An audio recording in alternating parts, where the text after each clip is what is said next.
Hey guys, how are you? What's up? It's Barry Page with Legacy Money.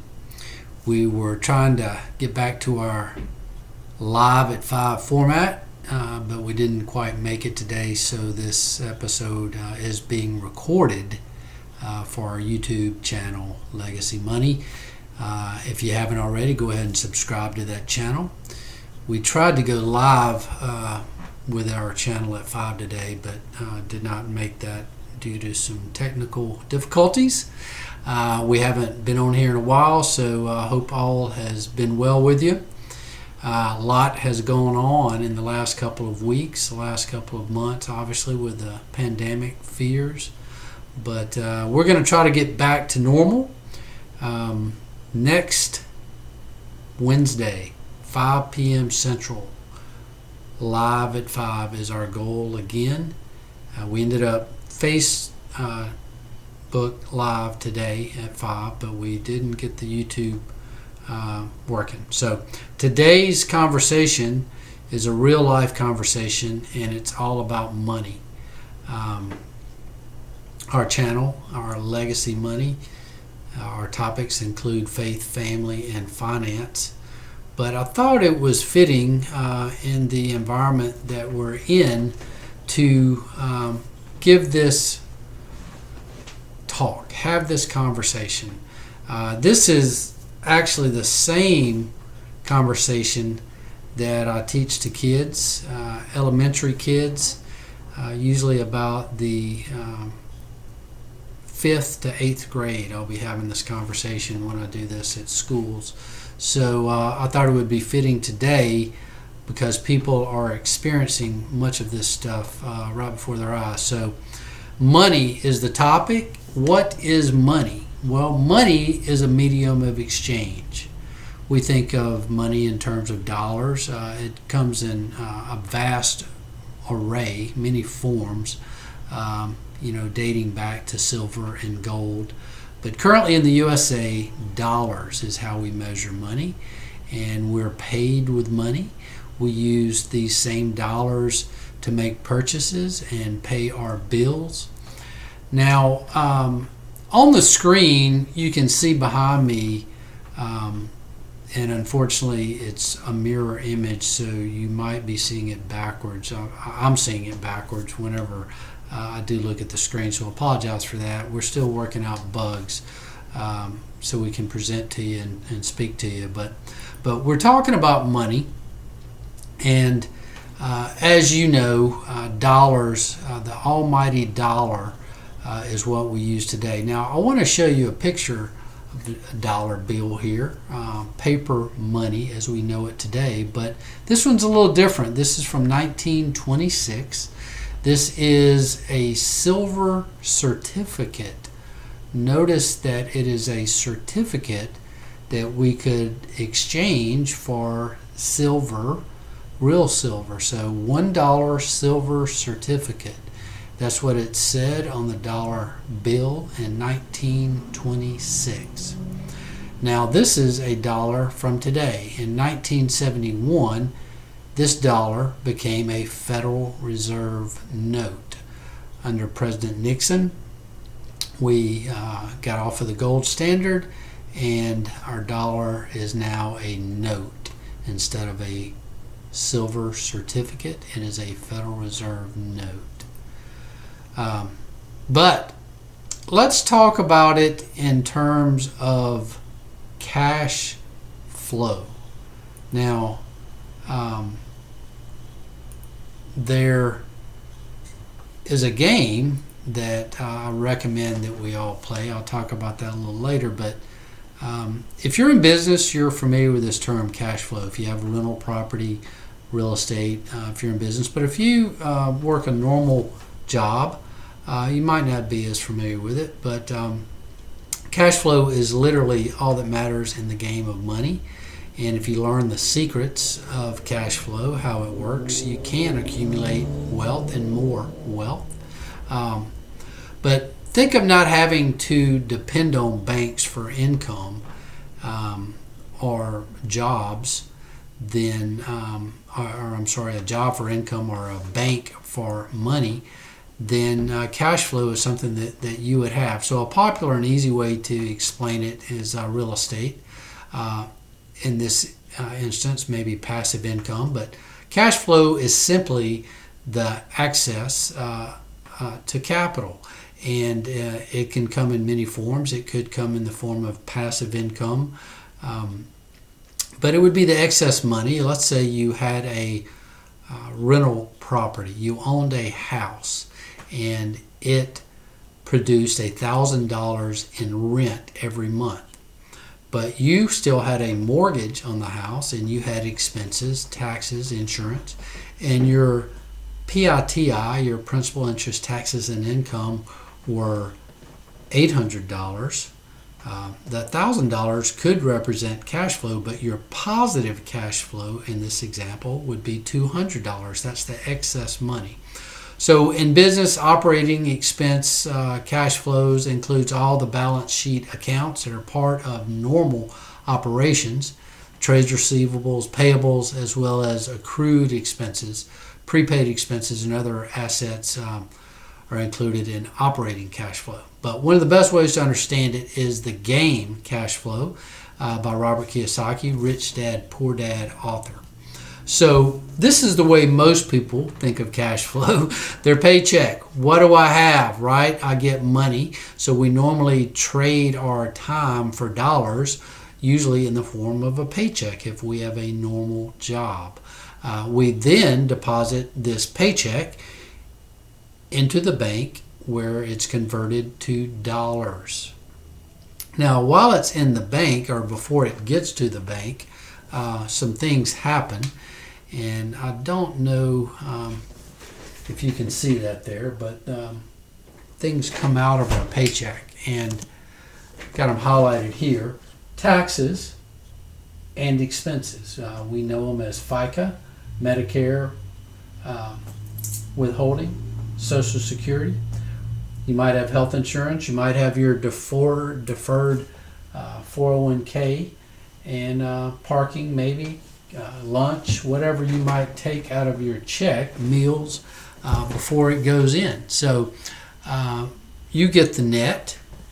And I want to share with you something here real quick. Who would like to be rich? And most people say, they raise their hands. So the philosophy of the rich versus the poor is this. The rich invest their money and spend what is left. The poor spend their money and invest what's left. That's from Jim Rohn. Jim was one of my favorite authors. Challenge to Succeed. Jim Rohn, The Philosophy of the Rich versus the Poor. So if we break down our expenses, this pie chart here represents how Americans spent money. Now this is several years old, but the majority of it goes to housing. Then you have food, insurance, health care, entertainment, all of these things. Transportation is a major expense, right? If you just put transportation and housing, that's up to 50% of where our money goes. But what this chart doesn't show you are taxes and interest and fees. We have all of these expenditures, but how did we pay for those expenditures? So typically the poor and even sometimes the rich will use credit finance those purchases. So some people have more money than others, but what makes them different? What makes people really different? Well, another one of my favorite authors, Napoleon Hill, who wrote the book Think and Grow Rich. I don't have it handy. Napoleon Hill, read that book. He said a positive attitude is the number one attribute that constitutes real riches. So it doesn't necessarily have to be money if you want to be rich. You can certainly have a positive attitude about things, especially in the times we're in today. A positive attitude is needed more than ever. There's such negativity coming at us. But when relating it to money, wealthy people, rich people, have about 24 hours in every day. Poor people have that same 24 hours. So what is the difference, right? Well, again, friends, that is the best kept secret of the rich. See, the rich don't spend too much of their time on things that don't matter, right? On things that don't count. And so that's my advice for you. Don't spend too much of your time on things that don't count. Spend your time on money and your money on things that do count, right? Master the basics, the fundamentals.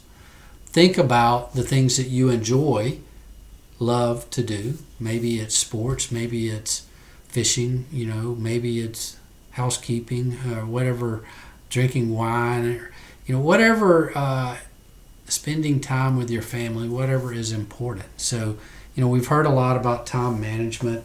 Years ago, there were these organizers, planners. I still use one of these. They've changed a little bit. Mine specifically has changed.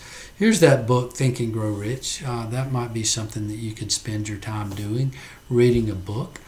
Some examples of things that don't count might be watching TV, the boob tube, playing video games, right? Surfing on Facebook.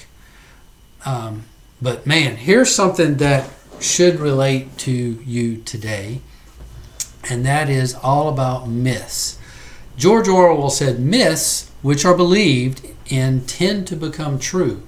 And that is exactly what we have going on right now. If you just turn on the TV, you watch the news, you listen to some of these politicians, they have an agenda, something that they want to tell you and say and scare you into believing. And the more they say it, the more that the media plays it over and over. The more you believe it, the more it becomes true. And you might have heard this, what you don't know won't hurt you, it will. You need to know the truth. So, what's the difference in failure and success? Well, we need to learn from our success, learn from our mistakes, learn from other people's mistakes. Don't be afraid to fail. You only fail when you don't learn from your mistakes. It's okay to fail. Failure is not a person, it's an event. My good friend Zig Ziglar said, you're only poor if you give up. So if you're poor today, your life can change. The most important thing is that you did something. Most people only talk and dream of getting rich.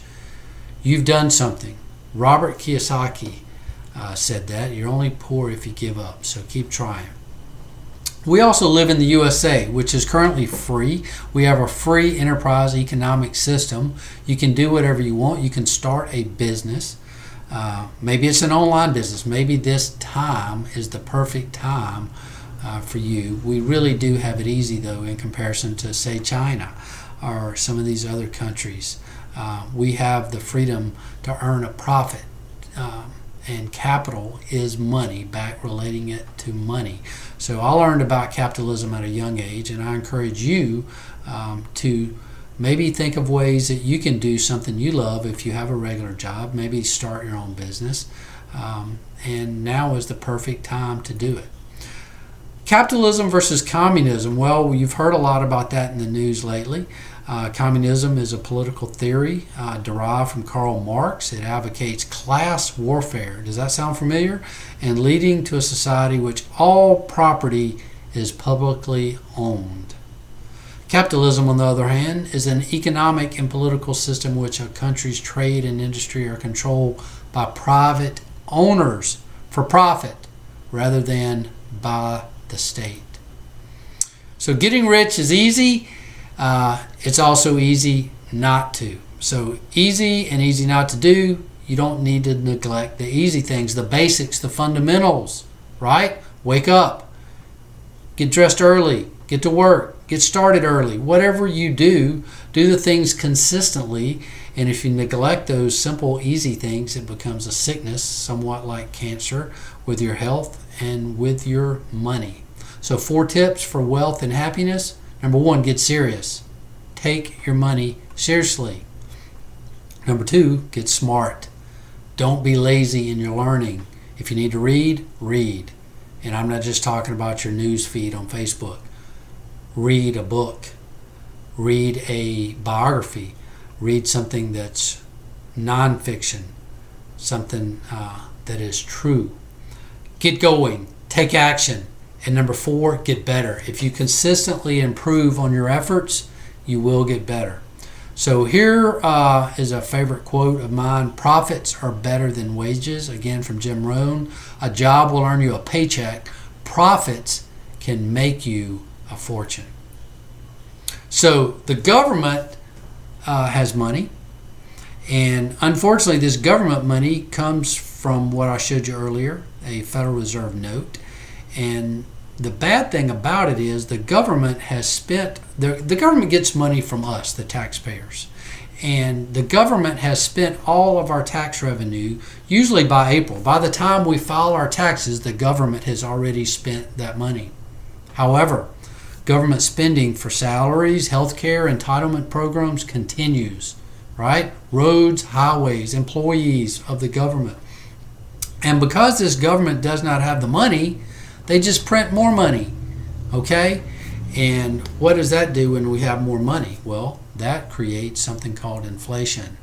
So it's not that people tell me, oh, things cost more. It's not that things go up. It's that our dollar's value goes down. Our dollars are worth less. They're worthless. So this image is actually true of the dollar's value since the Federal Reserve was created in 1913. It has gone down to roughly 4 cents. And this, the red line, is what the inflation, the value of the dollar. So inflation causes our dollars to be worth less, and it takes more of us to live on. A good example of that is Kool-Aid. If you ever went over a friend's house to drink and the Kool-Aid wasn't no good, I mean, the peas all mushy, the chicken's mushed. Oh, I don't know the words, the rapper's delight, but Kool-Aid, right? If you have Kool-Aid and you don't have enough for all your friends, you can always add water. So you can have more Kool-Aid, but it's going to be diluted. That's what's happened to our dollars, my friends. So we have a responsibility, and our responsibility is to take a personal responsibility for our own future, our own financial future. And if you want to be wealthy, if you want to be rich, you have to educate yourself on money and how it works. Self-education, things that we don't learn in school from our formal education. Formal education will make you a living. Self-education will make you a fortune. Another quote from Jim Rohn, as you can tell, one of my favorite authors. So how can you get your self-education? Well, you can play games. Monopoly is a great game to learn about money. And then again, this game that I've mentioned already, Cash Flow, by Robert Kiyosaki, the same guy that wrote this book, Rich Dad, Poor Dad, created the game Cash Flow. It plays a lot like Monopoly. It's a little more sophisticated, a little more expensive, and it takes it takes about the same, 2 to 3, 4 hours to play it. So these games do take a while to play, but you learn something every time. These books are some of my favorites. Rich Dad, Poor Dad, again, a great book if you haven't read that. Think and Grow Rich, Napoleon Hill, I mentioned that as well. Another timeless classic is The Richest Man in Babylon. And my favorite book in print today is Becoming Your Own Banker by Nelson Nash, right? So you can become an entrepreneur. You can learn about capitalism if you don't already. You can start your own business. We live in a world of technology today. I'm recording this video just on a computer, recorded one a little earlier on a phone. You can upload it to Facebook, Instagram, any number of YouTube, any number of places for free. And you can also create your own website and spend money and do those kinds of things. But you really have the power of the internet in your hand. So if you want to become an entrepreneur, depending on your age, there's a lot of things you could do. You can start a lemonade stand. Maybe if you're a little younger, you can't get licenses and those things. But that doesn't mean you can't start an internet company, maybe through your parents. You can sell lemonade online. Who knows? But you can become an entrepreneur regardless of your age. As long as you're healthy, you could probably cut grass. I have many friends that have lawn care companies. Many of them have become actually pretty well off, wealthy from their lawn care business. One of a client of mine actually had a landscaping business that materialized from that and was able to sell that for over 7 figures. So a great business. So that's really it. I appreciate your time. today. That was Legacy Money's today's episode. I hope you'll join us next Wednesday at 5 p.m. Central Time. We're going to try the live thing again on YouTube. If you're watching the recording, I hope you enjoyed it. And if I can help you in any way, just ask your question in the comments section. We hope you'll subscribe to our video. Hit the subscribe button wherever it might be. And I'll see you in our next video. Have a great day. Take care.